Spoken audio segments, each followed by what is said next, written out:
Salut à tous et à toutes, nous nous retrouvons aujourd'hui pour vous présenter les nouvelles fonctionnalités qui ont été ajoutées à notre application de génération d'applications mobiles en no-code.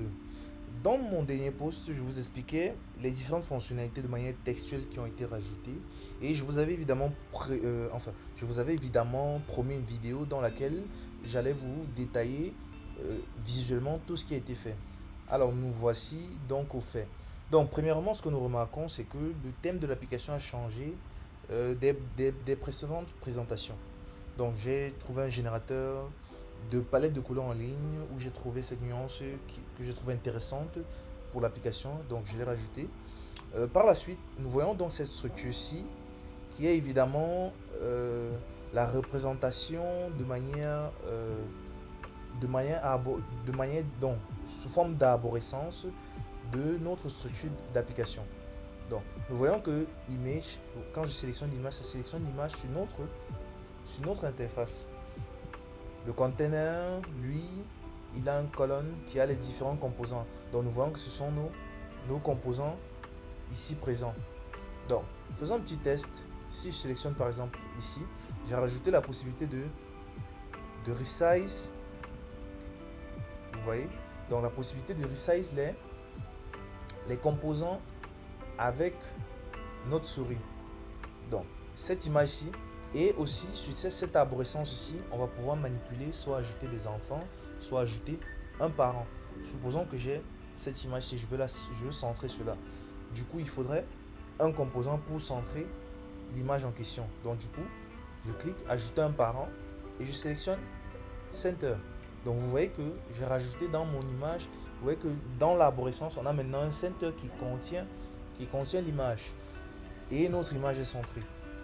Maintenant, si nous venons sur un list view par exemple, et que je sélectionne là, vous voyez que sur le list view, je peux rajouter un parent et je peux rajouter un enfant.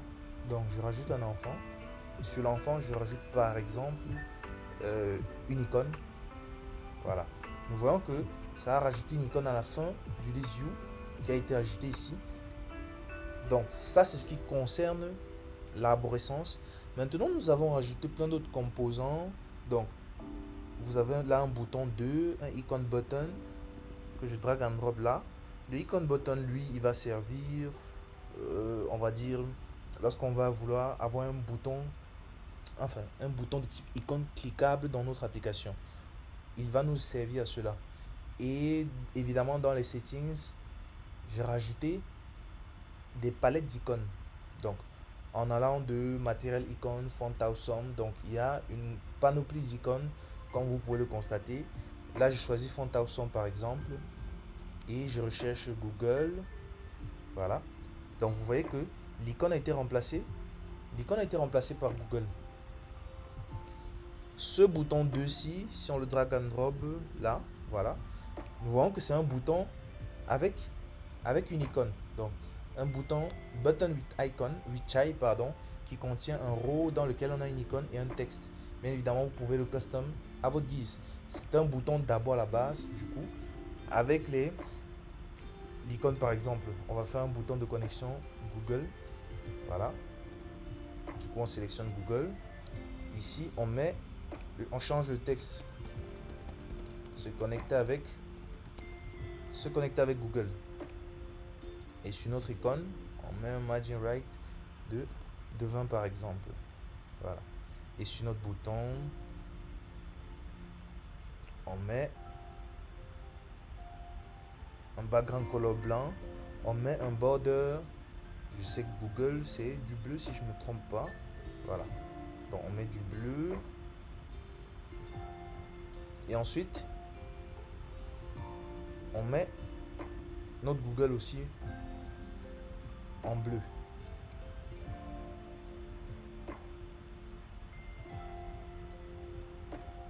Voilà. Donc, là, on a un semblant de bouton de connexion avec Google. Donc, là, nous voyons que notre arborescence décrit parfaitement, notre arborescence ici décrit parfaitement la, tout ce qui est disposé sur notre Canva. Et vous allez me demander, je vous fais une petite démonstration, une dernière démonstration qui est la présentation du rechargement. Supposons que nous avons fini des modifications et que nous avons sauvegardé notre JSON. Là, vous voyez que j'ai réactualisé notre application, mais nous voyons bien que l'application revient avec un design par défaut. Et évidemment, ce design-ci est généré, bon, pas est rechargé à partir de ce JSON-ci. Si vous voyez ce JSON-ci, le list view qui est là, l'image qui est là. Donc, toute cette structure-ci représente en quelque sorte notre application, mais sous forme JSON. Donc, du coup, une fois que l'on récupère le JSON, on transforme et on restitue les différents settings aux composants concernés pour obtenir notre application, comme vous pouvez le constater là. Et aussi, nous avons travaillé un peu sur, vous voyez, le zoom. Donc, si vous voulez avoir plus de visibilité sur ce que vous êtes en train de faire, donc le zoom, lui, il est pertinent pour vous permettre de bien voir vos différents composants. Donc, ceci était une petite présentation, petite mère, elle a quand même pris du temps pour vous montrer en quelque sorte les différents ajustements qui ont été effectués sur notre application, et vous pouvez le constater que ça avance plutôt bien. Donc, comme toujours, si vous avez des préoccupations, l'espace commentaire est là pour vous, et restez scotché pour suivre l'aventure de notre SaaS de génération d'applications no code. À la prochaine.